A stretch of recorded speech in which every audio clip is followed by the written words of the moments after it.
Welcome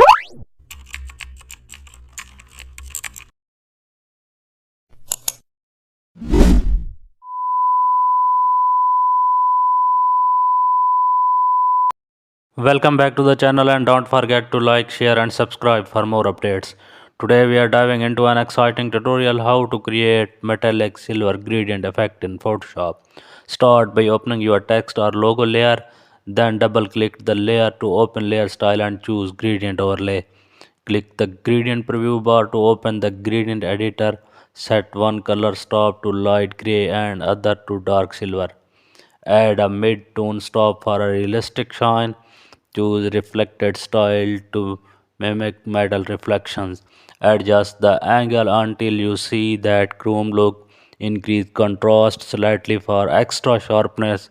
You will notice how it looks polished and professional. Add a tiny inner shadow for realism.